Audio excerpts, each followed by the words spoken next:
Budget పై సభలో నాకు మాట్లాడే అవకాశం ఇచ్చినందుకు ధన్యవాదాలు తెలియజేస్తున్నాను అధ్యక్ష. గౌరవనీయ ముఖ్యమంత్రి శ్రీ నారా చంద్రబాబు నాయుడు గారు తరచూ ఒక మాట అంటుంటారు అధ్యక్ష, అదే సంపద సృష్టి అధ్యక్ష. సంపద సృష్టించడం ద్వారా పేదరికం లేని సమాజ సాధనే ముఖ్యమంత్రి గారి ఆశయం అధ్యక్ష. అందుకు తగ్గట్టు బడ్జెట్ రూపకల్పన చేసి కేటాయింపులు చేసిన ఫైనాన్స్ మినిస్టర్ పయ్యావుల కేశవ్ గారికి ధన్యవాదాలు తెలియజేసుకుంటున్నాను అధ్యక్ష. మనిషి నాడి పట్టుకుంటే చాలు అధ్యక్ష, అతని ఆరోగ్యం ఎలా ఉందో చెప్పొచ్చు. అదేవిధంగా రాష్ట్ర బడ్జెట్లో వ్యవసాయం, విద్య, వైద్య రంగాలకు చేసిన కేటాయింపులు చూస్తే చాలు అధ్యక్ష, ఈ ప్రభుత్వ హృదయం ఎలా ఉందో అర్థమవుతుంది అధ్యక్ష.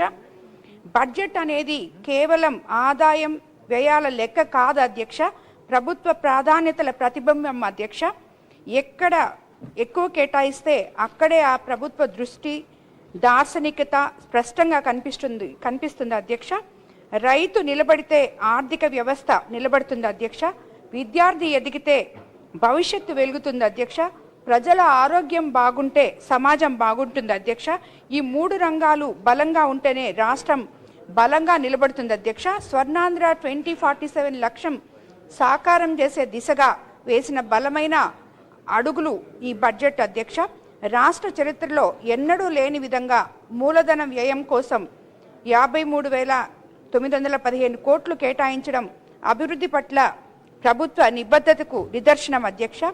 ఆస్తులు సృష్టించే పెట్టుబడులు పెట్టడమే నిజమైన ఆర్థిక క్రమశిక్షణ అని ఈ బడ్జెట్ స్పష్టం చేస్తుంది అధ్యక్ష.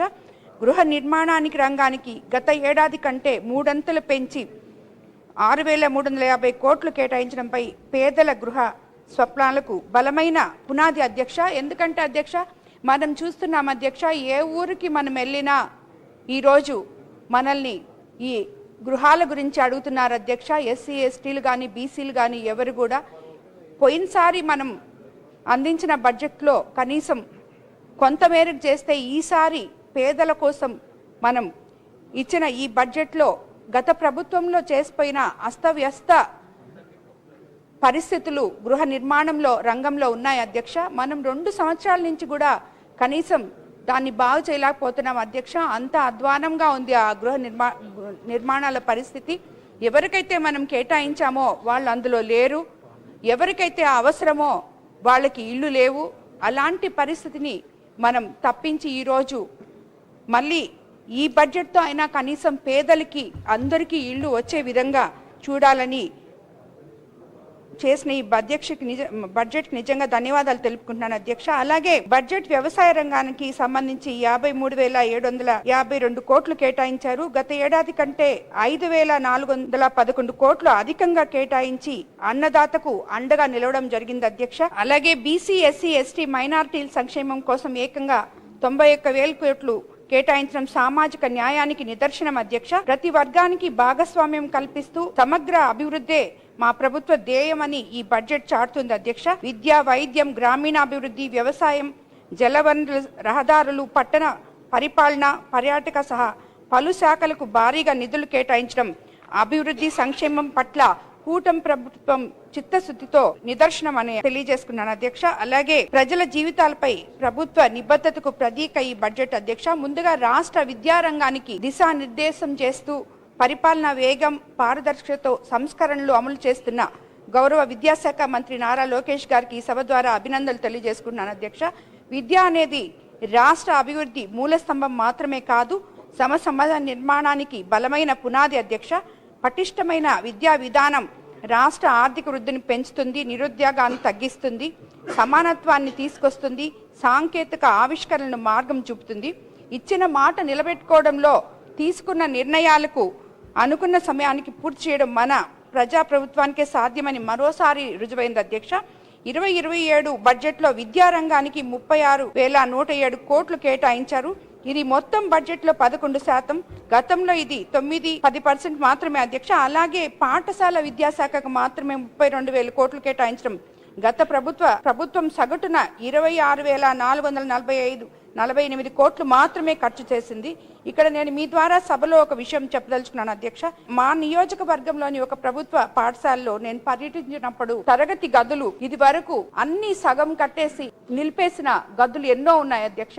అవి మనం వెళ్ళి కొంత ప్రభుత్వ బడ్జెట్ తో కొంత సిఎస్ఆర్ నిధులతో ఏదో ఒక దాంతో మనం పూర్తి చేసి ఈ బిడ్డలు అవస్థ పడుతున్నారు, ఇక్కడ టాయిలెట్స్ లేవు, ఇన్ఫ్రాస్ట్రక్చర్ లేదు, కనీసం మన డబ్బులతోటి వీటిని బాగు చేసి మనం వాళ్ళకి అంకితం చేస్తాము అని చెప్పి చేస్తే ప్రతిపక్షాల వాళ్ళు ఇంతకు ముందు దాన్ని వదిలేయడం కాకుండా ఇప్పుడు మనం చేసిన దాన్ని అభినందించకుండా మేము శంకుస్థాపన చేశాం, వీళ్ళొచ్చి ప్రారంభించారు అనే ఒక కథనాన్ని ప్రతి దగ్గర, లేదంటే క్రెడిట్ చోరీ చేశారు, మాది అది మేం చేశాం, ఇదే రకంగా జరుగుతుంది అధ్యక్ష. నా కోవూరు కాన్స్టిట్యున్సీలోనే నేనే ఇప్పటికీ ఒక 5-6 స్కూళ్ళు ఇవి కంప్లీట్ చేసి ఓపెన్ చేశాం అధ్యక్ష. కానీ ఈ మాటలు తప్పితే వాళ్ళు వేరే ఉద్దేశమే లేదు అధ్యక్ష.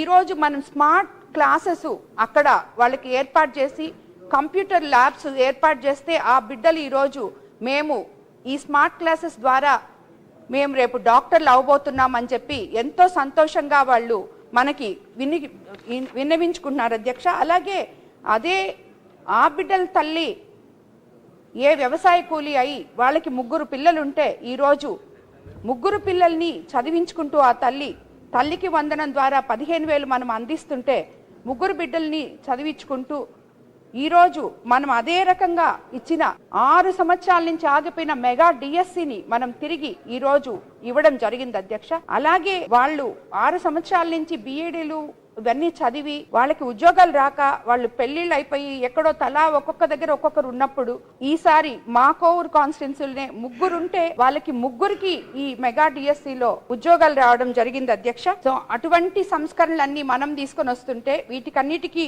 ఎట్లా అడ్డుకట్టలు వేయాలి అని ప్రతిపక్ష నాయకులు ఆలోచిస్తున్నారు అధ్యక్ష. అలాగే మెగా డిఎస్సి నోటిఫికేషన్ వచ్చిన రోజు వాళ్ళ ముఖాల్లో మనం కల్పించిన వాళ్ళ కళ్ళలో చూసిన ఆనందం అంతా ఇంత కాదు అధ్యక్ష.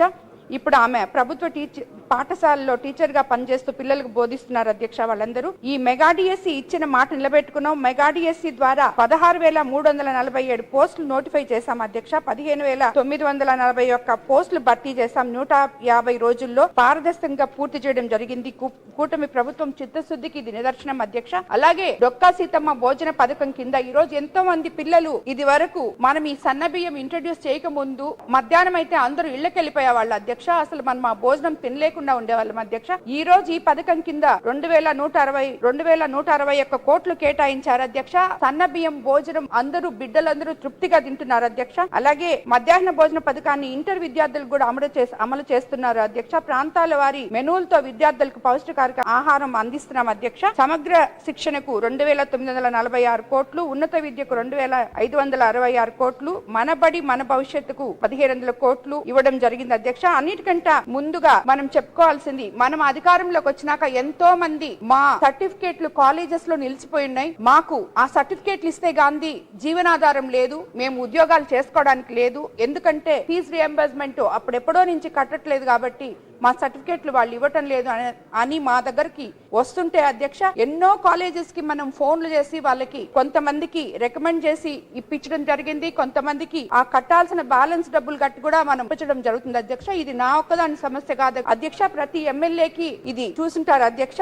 అలాంటిది ఈ రోజు మనం రీఎంబర్స్మెంట్ బకాయిల కింద 1,788 కోట్లు విడుదల చేశారు అధ్యక్ష. దీంతో పాటు టీచర్ ట్రాన్స్ఫర్ యాక్ట్ ద్వారా పారదర్శక బదిలీలు, 45 యాప్ల భారాన్ని ఒకే యాప్ గా కుదింపు, ఏఐ వంటి ఆధునిక సాంకేతిక అంశాల ప్రవేశం వంటివి సంస్కరణల దిశగా తీసుకెళ్తుండడానికి సాక్ష్యం అధ్యక్ష.